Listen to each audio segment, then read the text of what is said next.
company called Hubspot, which I'm sure a bunch of you are familiar with. And this was the methodology, and it worked really well for a long time. And if you think about it, the role of the marketer has really changed over the last decade, from like branding and messaging to more of like a lead generation or demand generation.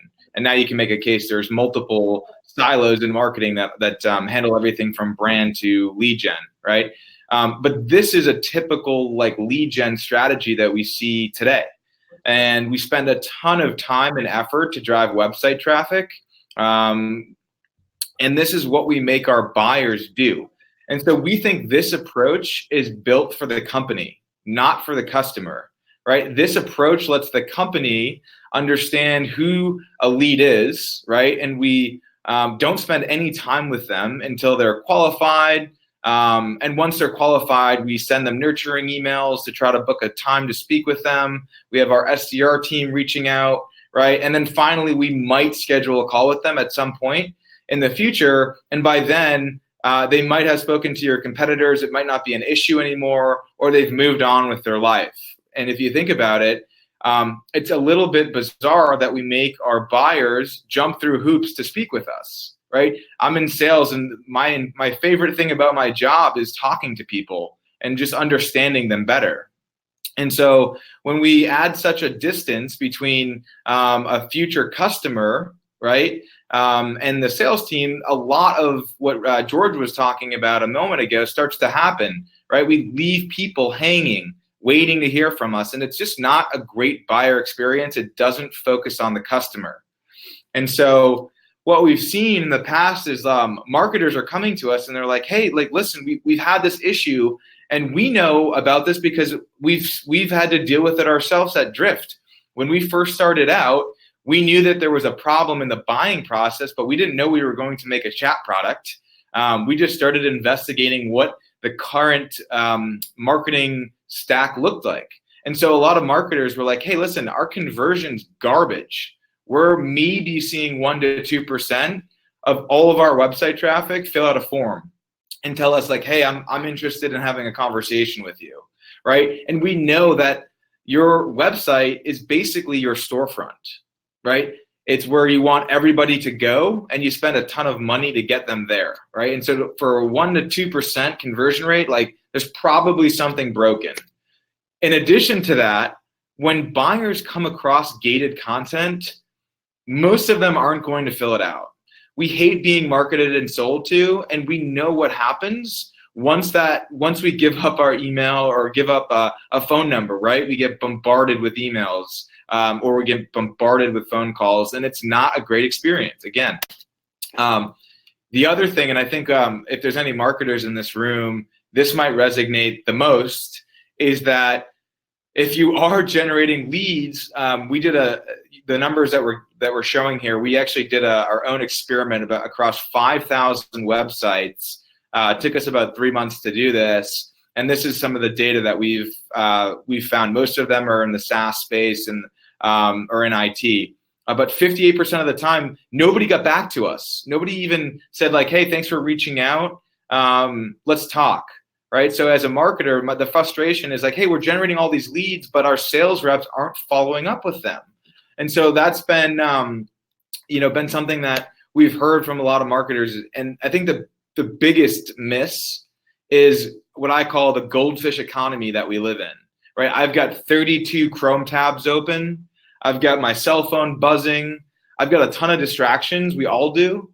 And after 5 minutes, if we're not getting in front of that prospect or that lead, like, the chance of actually connecting with them is going to drop 10x. So never in like the history of sales and marketing has it been this important to get in front of those leads as fast as possible. Speed to lead, right? So this is kind of what's broken in marketing today. And so coming back to this whole concept, when Drift had started, these two gentlemen that you're looking at on the screen, David Cancel and Elias, had run the product team at HubSpot and had built this funnel that you see here, right? And so they were kind of the guys responsible for that inbound motion. And they were like, wait a second, we know that there's a better way to do this. How can we make buying and selling more human and more engaging?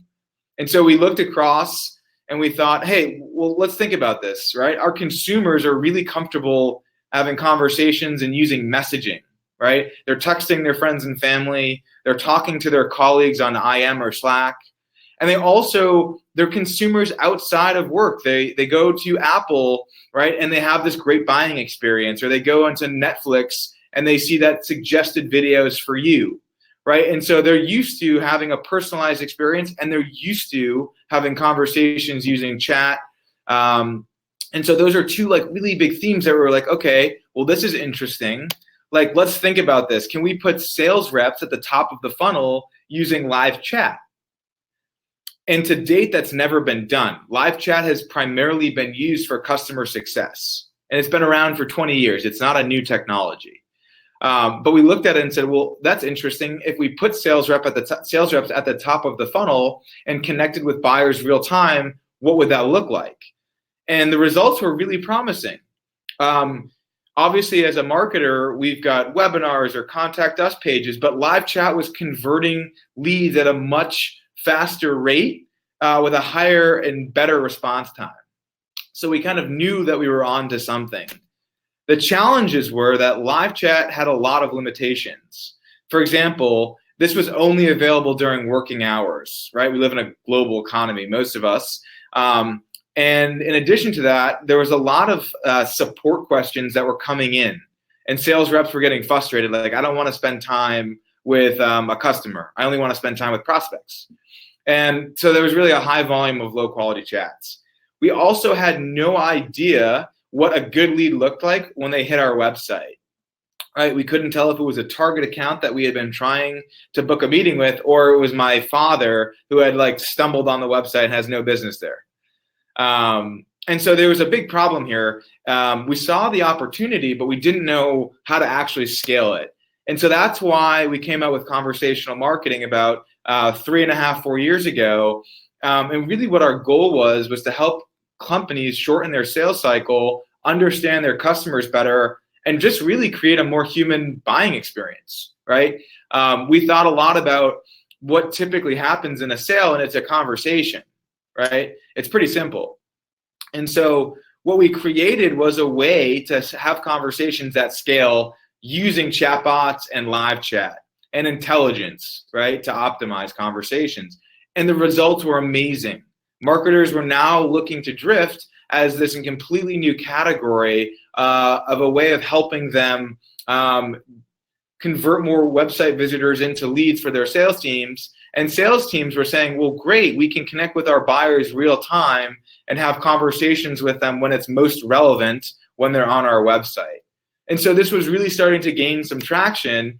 And we've introduced a couple of new products, which I'll talk to you about in a couple of minutes, that have allowed you to take it a step further. We call it Drift Intel, and we're really excited about this as well. So I think, again, we've crossed into this new time where it's all about helping our buyers buy better, and it's all about sales reps not selling, right? So helping people buy better, and it's focusing on the customer and not the company. The customer wants a great buying experience. The customer wants real-time engagement. The customer has questions that they want to get answered now. And so by focusing on the customer, we can help them buy better. So there's 4 benefits that we've seen conversational marketing bring to the table, and I'm going to talk to you about a few of them. And then George is going to dive in shortly to talk about his experience. Any questions, guys? I can't see the chat, but is there anything that we want to address before we get into this?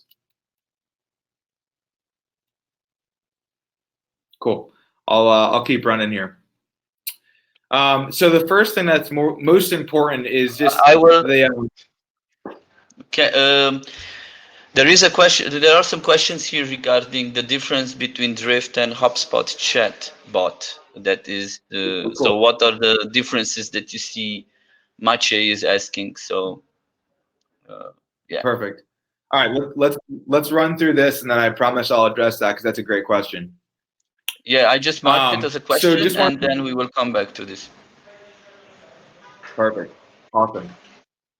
So the first thing is just like instant lead response time. So as soon as somebody hits your website, 20 24/7, making sure that customer can ask questions, can book a demo, can take care of whatever it was that they were hoping to accomplish when they came to your website.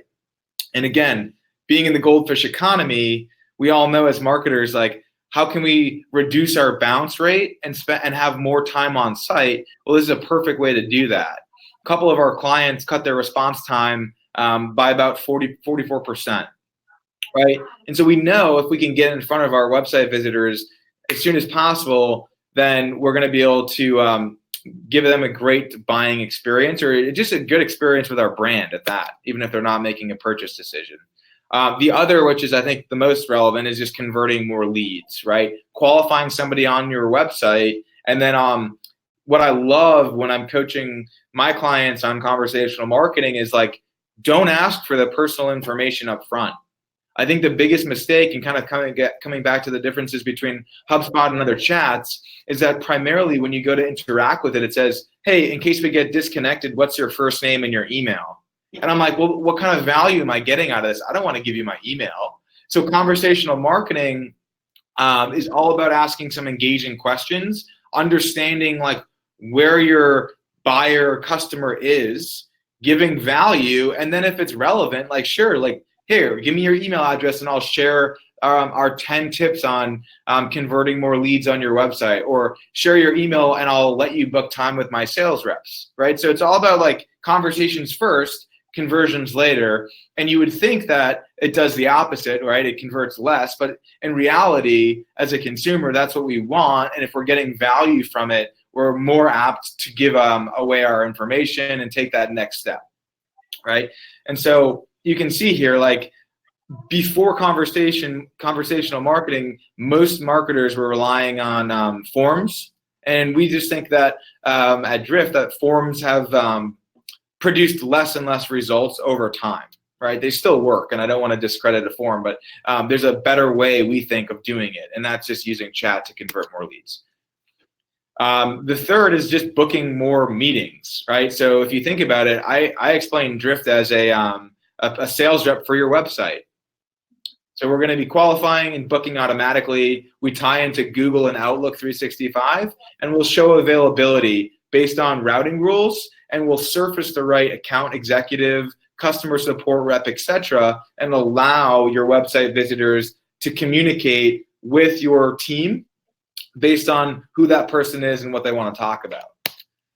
Last and not least, a lot of marketers are talking about ABM. Right, ABM is a huge buzzword, and it makes a ton of sense to go after strategic target accounts that are the best fit for your business. And so what we can do with Drift is actually alert you when they're on the website and say, hey, AppLinks is on the website right now. They're on your pricing page. At the same time, we can push a message automatically that says, hey, AppLinks, welcome back. How can I help you? And so this is a really good way to roll out the red carpet for those target accounts that you're trying to land. And what's great is we're not just treating them like any other lead, right? We're not just saying, oh, like, I've identified 50 logos that I want to win in 2019. Before this, it's like, oh, like, just fill out the form and we'll talk to you if you do. Now it's proactively saying, oh, great, one of those 50 accounts is on the site right now. Let's make sure they have a great experience. I actually want to know when they've come by the website so I can follow up or chat with them, etc. And it just gives me a massive advantage as a seller. So you just saw 4 examples of conversational marketing. I think what's great here with account-based marketing also, that not only that you know who is coming, but you know where they are coming from. So you would easily be able to evaluate the effectiveness of your paid ads, let's say, by understanding what are those companies that are coming from which ad campaign, and just put out like, if you pay a bunch of money for paid ads, it's obvious that you want to understand, okay, what are the companies that are coming here, and if they come to my website, I should freaking make sure that I put out the fast track check-in and I treat them differently, right, than any other high account. And this gives you a high advantage, because think about the B2B buyer. A B2B buyer doesn't have time to go all the time on websites and just check your services, right? Like if you're a software house or if you're an IT service company, most probably they are having it written down on their notes, or they are having a very short block of time in their calendar when they are actually checking out your company. So if they do that, make sure that you are treating them with that red carpet and very personalized approach, right? So this why I believe this makes a huge sense, that you combine the human to human interaction, but also uh, the idea of red carpet. Yeah, it's a great point that you bring up, and I think that just to add one additional point to that, one of the areas that I always think about is if we know a target account is on our website, would we qualify them? Would we ask them for first name, last name, company, job title? Exactly. Right? You don't like. So all we want to do is maybe just get an email and book a meeting. So let's skip to the chase and just do that. Versus what you would do with HubSpot, that you would send them to an ebook. They will start to go in 30 days lead nurturing. You start to send them a bunch of emails and then invite them to a webinar, and then after some time send them a call to action, right? Exactly. Why do that? Why do that? Engage with them now. Yes, absolutely. And I think there's one other really good point you made around ad spend. And so a lot of folks, and this is not something that our marketing team has coined, but a few of our customers have said to us, hey, Drift has been an insurance policy for our ad spend. In other words, we're converting 2-3x the amount of traffic that we've been spending to get to our website by adding like personalized messages when they get back. So I think that was an important piece I didn't want to leave out, because a lot of marketers that are listening to this are probably responsible for that ad spend budget. And this has been a really good way to get traction with conversions and demos booked. So cool. I'm going to wrap up here with 3 quick tips on just some examples that we've seen work best. I think a lot of companies are like, this is cool, but like, how does this relate to my business, my funnel, my metrics? And these 3 tips will hopefully give you some direction. The first tip is we have what's called the second net, right? And so I think the second net is the easiest place to dip your toe into conversational marketing. You don't have to replace any of your form fields. But what you can do is find some high intent pages with a lot of traffic, such as like a request a demo or a contact us page. And unlike a form, a second net can be more proactive, and you can ask fewer questions and like let people skip the line. So this is Wistia, one of our clients, and they're using conversational marketing in addition to a form. And you can see that this is just a different way of converting a lead, but it gives your consumer options and allows them a direct line into booking a demo with your sales team, as opposed to kind of filling out a form and then getting into a black hole. There's now an action, right? Which is they've got a demo scheduled. So this works really great. You don't have to go and replace forms, etc., but just use it in conjunction with a form. The second is the tour guide bot. And the reason that we like the tour guide is because not everyone knows what they want when they get to your website, especially if you're a company that sells a bunch of products or a bunch of services, right? It's confusing. Like you look at your website every single day, but think about your consumers. When they hit your homepage, do they know where to go to get information? They might not. So this is a really good way of using this as like an assistant. And your goal is just to start a conversation with them, sort of like how you would in person. Right. And this is all about great copyright. This is about great engagement lines to get folks started to talk to you and then giving them options, meeting them where they're at. Right. And the goal is like, let's see how far we can go with this. What a lot of our marketing team will preach is like create an endless funnel, a funnel that has a bunch of questions, a bunch of routes, And so the point is that your consumer, your customer, your prospect has so many options that it feels really organic to them, and they prefer using chat and getting answers or booking demos as opposed to doing anything else, right? And so it looks a little bit like this. It's gonna just loop over once more. I don't know if I can start it from, okay, here we go.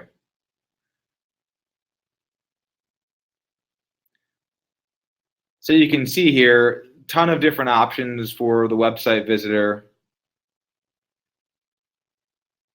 We can show videos directly through chat, right? And so the visitor is now like, great, I had a simple question, I wanted to see it in action. We know a bit more about them, and we just provided them with a great experience. We surfaced a video that would be relevant to where they're at, right? So, and then the third is the demo bot. This is great for companies that have that consultative sales process. And again, the whole motion here is to, coming back to the topic of this webinar, is just to remove the friction, right? And so instead of asking somebody to fill out a form, what we might want to do here is just like create an endless funnel. Instead of someone that doesn't want to fill out or say that doesn't want a demo, you might want to say, hey, well, maybe you want to check out our blog or our podcast or join our email list, right? So instead of just having one option, we might want to create a bunch of different personalities. And so here's how we use it at Drift. We actually have a call to action. So if someone hits get a demo, the Drift bot automatically pops up, asks a few qualification questions, and then again, it can directly route this to a member of your sales team that owns the account, etc. So those are 3 tips to get started. I am going to kick it over to George and Romeo to take us home from here.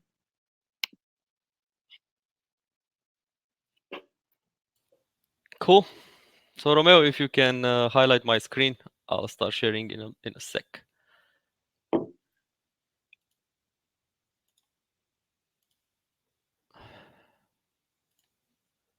You got it? Can you guys see my screen now? Yes. Awesome. Okay, so first of all, let me show you the user case that we have deployed here in UXPin. First of all, what's UXPin and what's our business goal? So you guys can relate on how that's similar to you. So UXPin, it's a design tool. So in other words, we compete with InVision, Adobe XD, and other design tools. And what we want is pretty much 2 things. We want people to self-serve, and we want to talk with those people that are from, let's say, a bigger company that probably is bigger potential. I'm just going to run you on it from a user experience point of view, and then I'll explain the logic.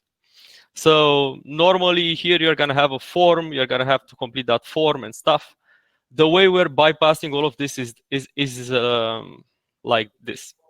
This triggers here. It says, hey there, need help with pricing, book a call with a human now. So all you do is click here. If you want to book a call, you click book a call. And then what's happening is that you get the calendar of a real person, and you can select when you want to talk with Lachlan. And then if I would hit next here, the meeting will be booked. I know that I have a meeting with Lachlan on Wednesday at 7 p.m. or 6 p.m. or whatever. He's based in the US, so that's why his calendar is like that. So I know I'm going to that meeting, and from Lachlan's point of view, he has the meeting booked as well. So it's saving him a lot of time. So for us, this has worked really, really well. Because we're not at the point where we can provide live chat for everybody. 3 of them regarding merge certifications and. Hey Romeo, can you mute your mic, please? Thank you. So this, and the reason why we've made it like this is the following. Imagine that we thought, how would it be if you want to book yourself an appointment at the doctor. You have to call a number, and you're gonna have to press all these buttons, when actually what you really want is talk to someone. So to replicate the talk to someone on a website environment in the fastest way possible, you either give them a human straight away, or you give them a way to have that human's calendar available, so they can pick a time when it works for this person. Secondly, the other thing that I wanted to show you is what happens if they say they don't want to book a meeting. So they say maybe later. So it's important not to say no. Always leave a door open there. And we give them a way of educating themselves. So what we're saying, hey, if you're not ready now, maybe you want to read more stuff on your own, and then come back. What come back means to us is that the bot is set up that it triggers every time we reload the page after a few seconds. Of course, we also have put the bot here, so it works on click. And here you can do the same thing. You can book a meeting, or you can ask a question that will then go to the team. And I wanted to show you how it looks on the, this is Drift, by the way, if you guys haven't seen it. So playbooks, I see a lot of people are familiar with Hubspot, is like workflows. The bot that I've shown you right now, it's actually this one. It's my first bot here. It's very easy to make. So you create a question, you put the answers, and then you kind of write down what's gonna happen in each line. And that's it. I've set up this bot to be available to everybody. And this was controversial initially, because people thought, oh, we're going to show and give the calendar of a sales rep to everybody. Everybody's going to book it. But the reality is, and linking it to what Seamus has said, people don't really want to be sold to and be marketed to. So people want to go buy on their own.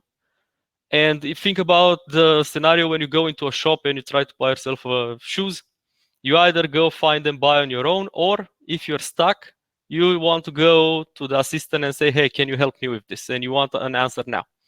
And all the bot does is kind of assisting this experience in the best way possible without having a real person there now. That would be great. So if you guys have the resources to actually do that, try it out.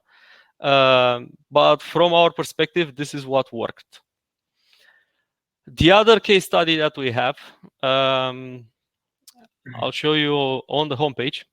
So on the homepage right now, some of you will see a bot, some of you won't see a bot. And I'll show you this more advanced functionality of how is this done.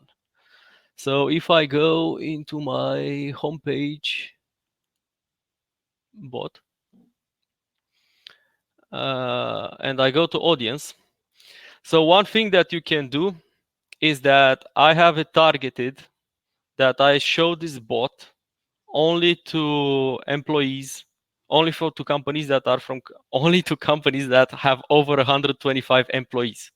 And why is this? Is because we kind of established that these are the people that it's worth or makes sense for us to talk to, or they want actually to talk to us. One thing that you can do in Drift, with this Drift Intel that's happening, you can target people through different parameters that make sense from your perspective. So one, obviously, is number of employees. An interesting one is tech. So let me show you, let me add the condition and show you tech. What is it? Tech is any of. So if you want to somehow personalize a message to someone that uses HubSpot because you're selling to them, you can. So you can make a bot that say, hey, HubSpot user, here's our integration with blah, blah, blah. Or we are making and coding apps for HubSpot. So you can go and get very granular about that. Sorry? Yeah, this is something that I see it's really relevant in when you are in SaaS, right? Like when you have integrations, and if you're a software house and you're working with a particular technology, right? Like you can just say that you have some case studies on those technologies, right? So this is Yes. something that Yeah. can really Yeah, help with this. and you can also, I think, if you're a software house, you can target the industry. So if someone comes from automotive, you can tell them that you're specialized in building apps for that sector or medical or anything like that. So this gives you this personalization element that is there. I just want to show you the fact that if I will remove this from here and publish, should I do it? Maybe I do it. Okay, I'll do it. I'll delete this, publish changes, and then I refresh this page. The gods of demonstrations are with us. We should see a bot here in like 3 seconds. If not, then probably I need to do something else. So refresh, yeah. I probably need to do something else. I'm not sure.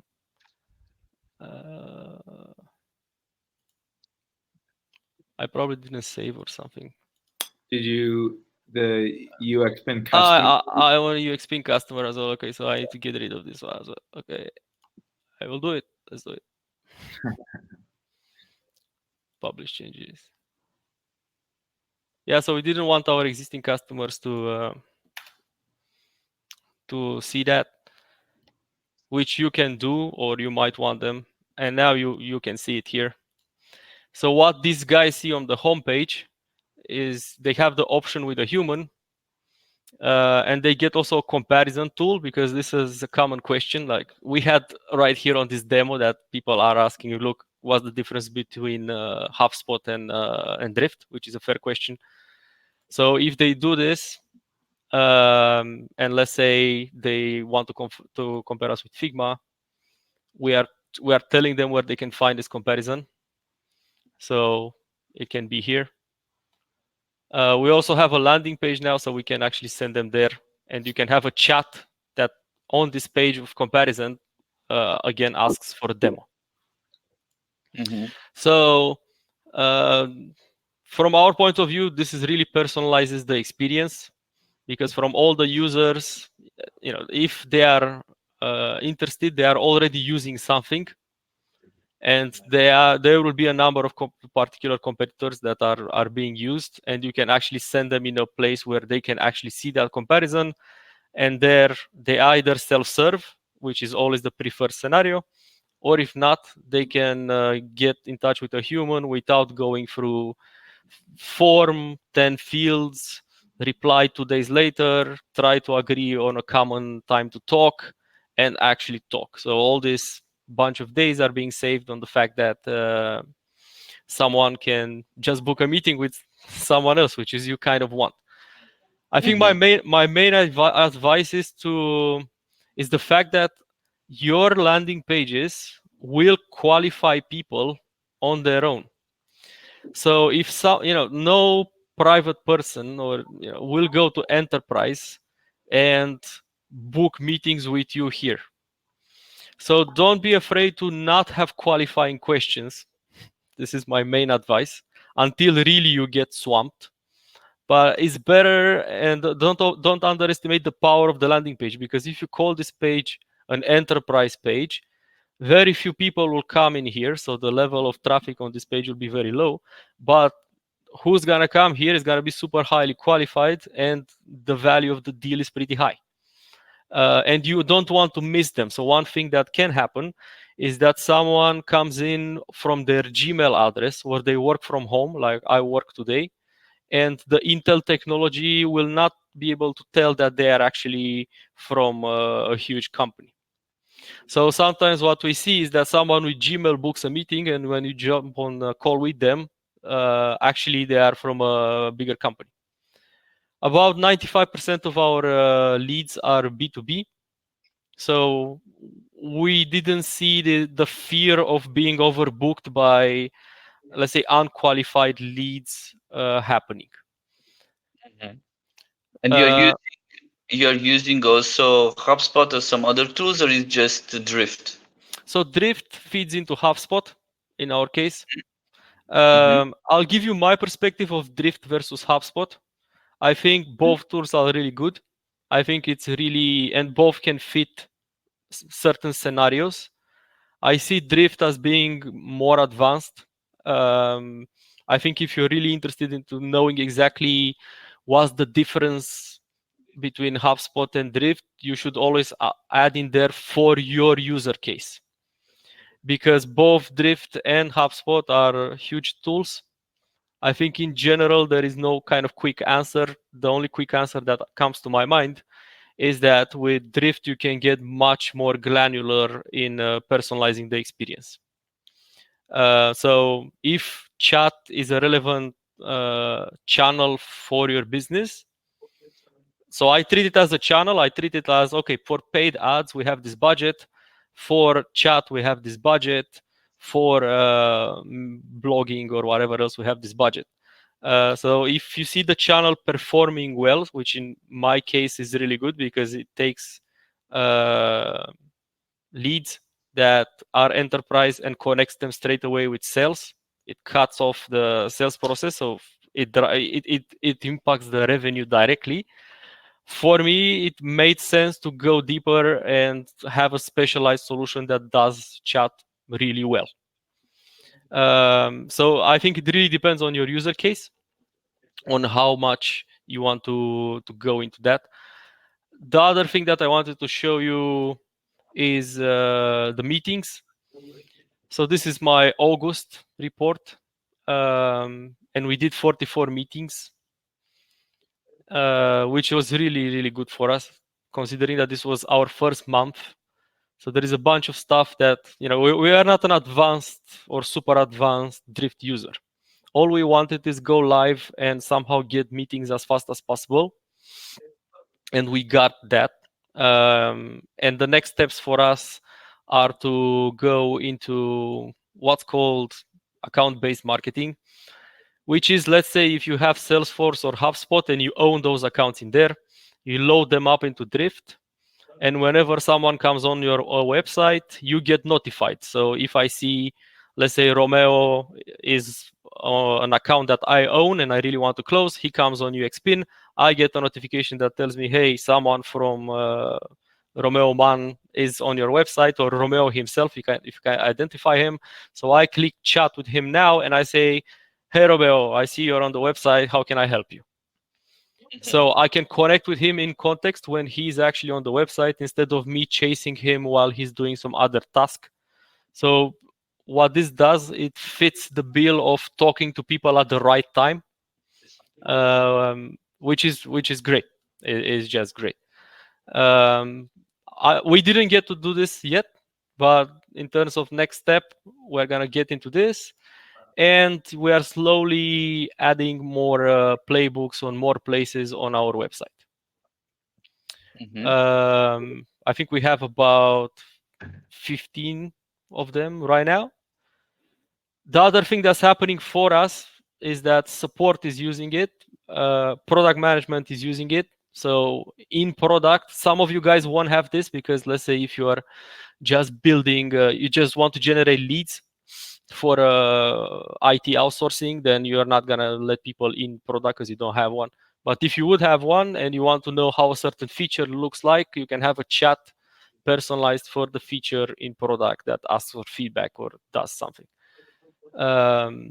So that's, for us, we use it across all the functions. Everybody is on it, and then this feeds into HubSpot, or it feeds into whatever else that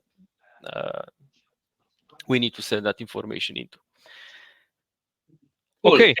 Can we guys get into the questions, because we have a bunch of questions. We have like 13 questions, so I can put it to you guys. That mainly, you can stop sharing now the screen. Absolutely. I just need to find a button that says close video. Is the one? I'm not sure. Stop sharing. Is there the big blue button? Got it. Cool. So, like, there are a bunch of questions for both of you. Maybe also I can answer some of them. Just to give you a bit of background, guys, we in Man Digital, we are both HubSpot partners and also Drift partners. So we are implementing both. And what we can see definitely that with Drift, HubSpot gets on steroids, right? Like it's like giving HubSpot like huge power in terms of, and the two work really well. Like Seamus, you worked for HubSpot Enterprise, so for how many years? Like bunch of years. Yeah. So we have the experience in answering this question. Also, George, you worked with HubSpot in the previous companies also now. So let's get into it. So first question is for George. There are a lot of questions from Yo. I don't know, Yo is a nickname but let's call him Yo. I think So it's Joe from John. That's Joe my bet. or Joanna or Yo. So here is it. I use chatbot myself and like to see how different companies approach their chat playbooks and workflows for inspiration. So I'm curious, why did you decide not to have the chatbot prompt to new visitors on UXPin homepage? That's the answer, the question.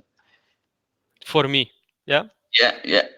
Okay, so I didn't want to show it to absolutely everybody because for a lot of people it's not relevant.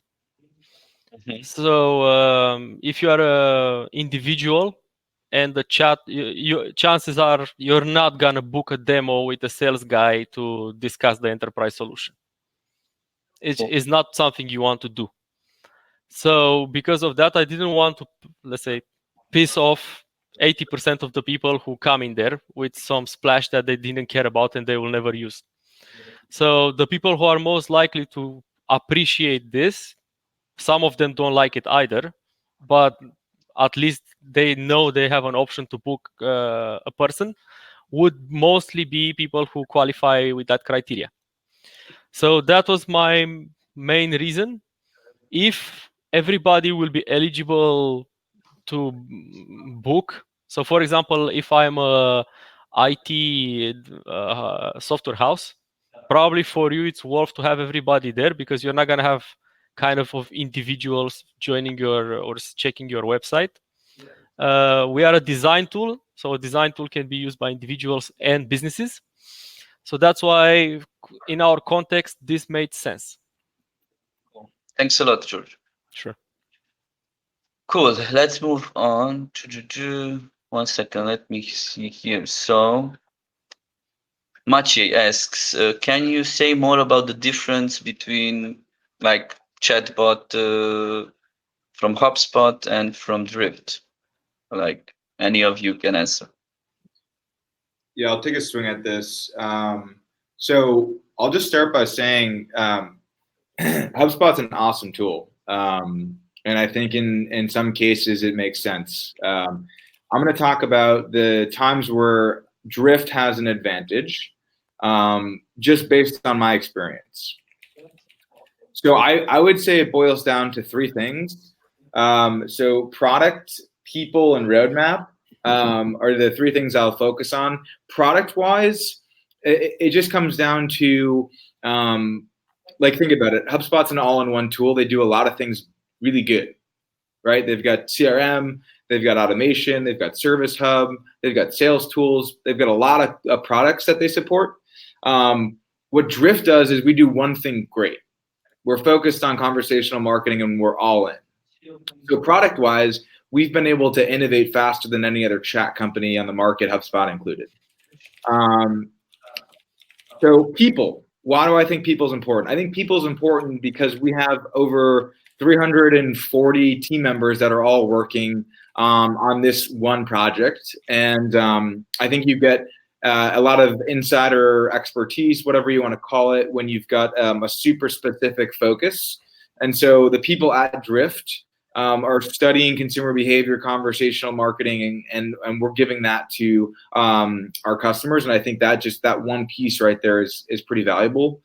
And I think that finally the roadmap, we believe that conversations are going to be mapped into every part of your business.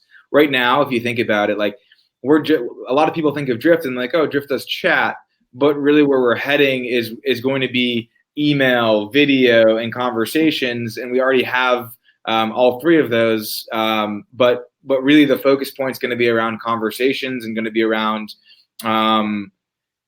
that aspect. So instead of going into your Salesforce or your HubSpot and filling out a CRM based on like a sales conversation you had, like our tool is going to automatically populate an actual conversation that happened with a lot more context and a lot more information than you can get by filling out fields. Yeah, and I see that's a great, George, you just dropped in a great comparison in the chat, so check that out.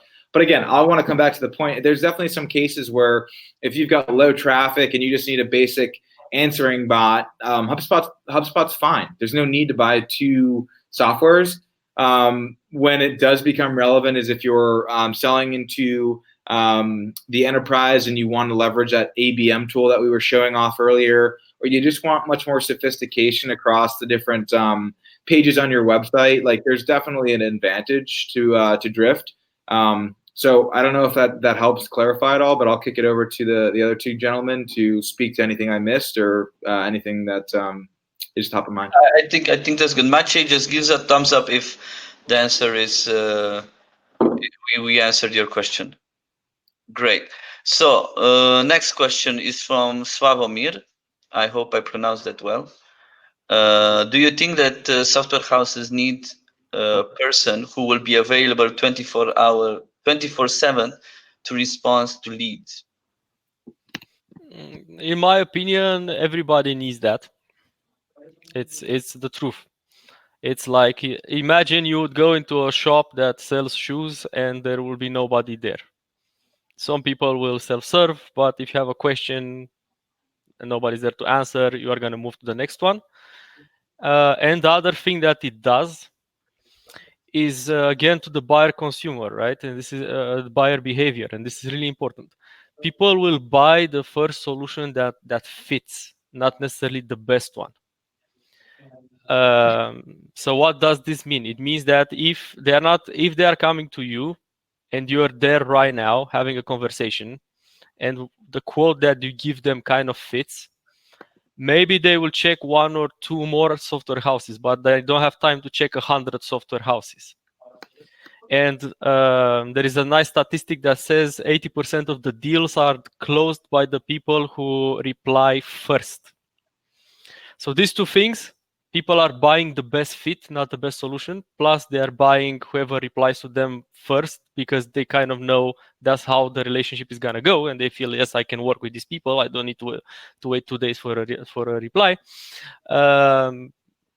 It kind of answers yes. If you can have that the level of personalization, you can afford it.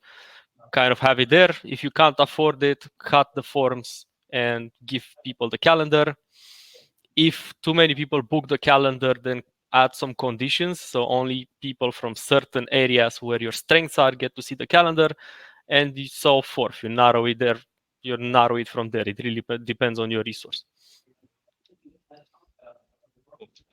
Thanks a lot, George. No problem.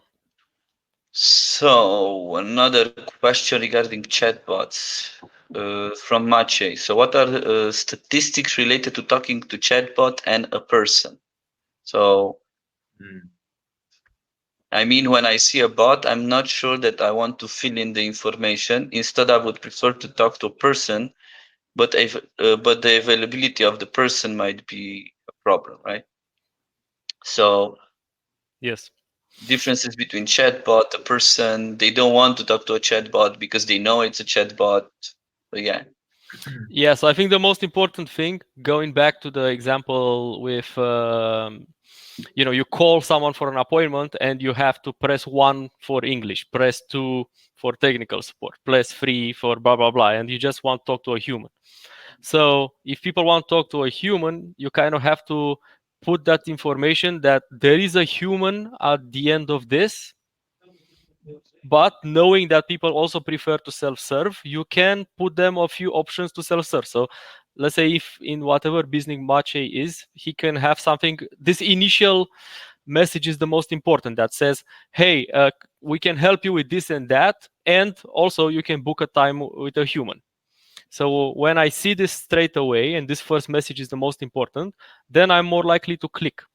if it's like you go into a shop and if the attendant doesn't welcome you politely, kind of, you kind of get a bad service, then you're not gonna talk to them. And really, the experience online is exactly the same. It needs to say, hey, there's a human here to help you. You might actually self-serve, and actually people prefer that. So if you show me a comparison page versus a competitor in detail, that answers my question, I'll go and I self-serve because I want to self-serve, right? If I really can't find the solution, and this happens in enterprise because their user cases are so specific that your let's say off-the-shelf package won't fit, or their question is so specific that your content on the website doesn't answer. So that's where these people will need a conversation. Now you have that conversation with the customer, you should feed that information to your product marketing team, so they put that online because people want to self-serve. You should always do this. But you didn't lose the lead. They book time in your calendar, and it's the best you can do right now. You don't have any other option. If you send them to a form and they will see 10 fields, you're gonna ask them for their phone, and the thing is, people don't have business phones. So people, it's not like emails. Yes, with emails you have business emails, so you can put it there. But with phones, you're gonna have to put your personal phone. And are you gonna put it? Probably not. And then you're not gonna complete that form. So you're gonna jump to competition which doesn't ask you for that form and for that email. So they will get the business and you lose it. So that's kind of the long answer. In short, in that first sentence of the bot, you have to say a human is there at some point.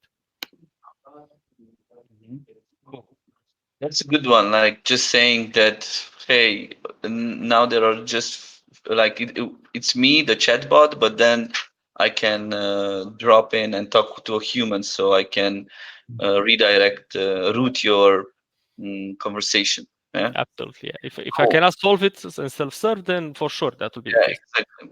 Yeah. Cool. Let's go on. So, did you split test on the communication preference, or did you just go straight in call booking? This is for George again. So did you split test the communication preference, or did you just go straight in the book a call?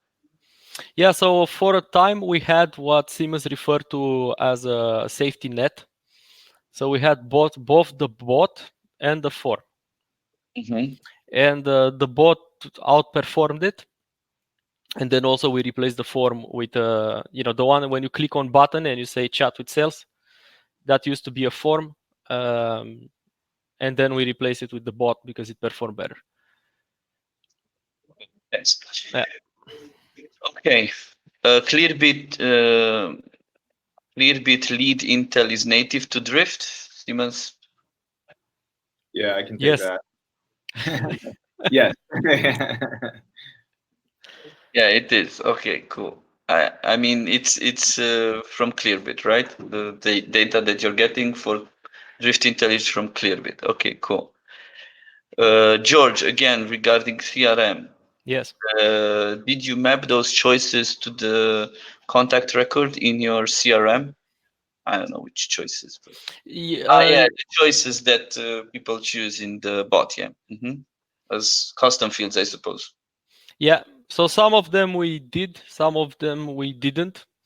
So I can tell you the ones that we didn't are the ones where the customer says, "Would you like to book a meeting?" and they say yes, but then they don't book a meeting. We didn't map this yes, because a lot of people are playing with the bot. I think the first intention when kind of someone sees a bot, they try to break it or check it out.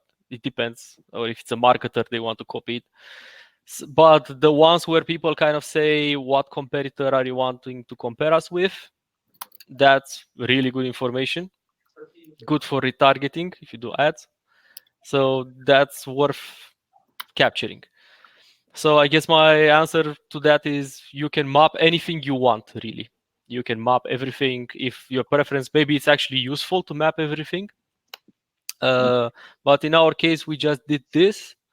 But bear in mind what we really wanted is number of meetings. So we focused on how it is that we can actually do that, because that's how our business model looks like. And I think, let's say, if you are a tech house, probably you're gonna do that as well. So we have a few more questions, but I see that we are already 1 hour and 2 minutes over. So I just put for both of you my last question, and then we can close from here.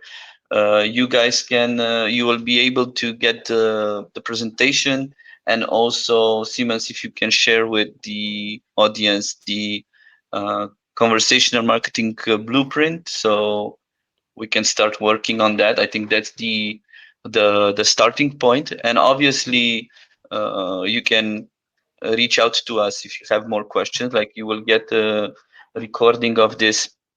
So my last question is, what is your number one advice you would give to mid-size B2B tech businesses when implementing growth marketing and conversational marketing? So you, like, this is for both of you guys, and then we can take it from there. So who wants to answer first? I can go first. I think, conversational marketing. I think when we implemented, the biggest fear was like, okay, we're gonna put chat, and people were not gonna be able to reply to it, which was a totally false assumption. Not that many people want to talk to you, as you would think. You're overestimating yourself. And if they don't want to talk to you, they don't want to complete your form either. So I think my advice is, whatever tool, just put it out there, put it live. If you need to get more sophisticated, get more sophisticated. Chances are you're going to have to do that. If not, then don't. And if it doesn't work for you, then don't use it. It's so easy to put it. So you just get a snippet of code, you paste it in your browser's code, and voila, you have live chat. So I think you don't over strategize over it. It kind of works better than forms. I think it might depend on your business model. Optimize it from there. Focus on that first message that the customer sees, and this is it. So just put it and do your first message right. Cool. Thanks, George. Yeah, this is a hard one to answer, because there's a lot of things that come to my mind, some that have nothing to do with drift and conversational marketing. So I suppose if I was going to focus on one, since there's marketers in here, I think it's just this: like, remember that we live in a world of unlimited choice, and there's probably a bunch of competitors in your space that do what you do. And the closer you can get to your customer, right, the better off you'll be. And I think that that can be a range of things, whether it's you're producing authentic content like videos and you're putting them on LinkedIn and you're documenting like the day in the life at your office, or you're just humanizing the brand by showing that you've got like a dog, office dog, or whatever silly themes you have. It's just, I think what people want to do is connect with you and your business, and relate to it. And so I think if you can do that and stay close to the customer, and understand that they have tons of options, and reward them for working with you and make it as easy as possible, I think you'll win in the long term. So I suppose it's a bit of a generic answer, a little general, but I think it's just that. Just understand they've got a lot of options, and that make it an authentic and real connection, regardless of the mediums you use to do that. Thanks a lot, guys. I think we have almost all the things that are still asked. Like, we touched all the topics, and thanks a lot. If you can drop just the links for later on, Siemens, you can send it over, and I can send it to all the people. And we will just put this on also on YouTube, and also send you guys the recording. So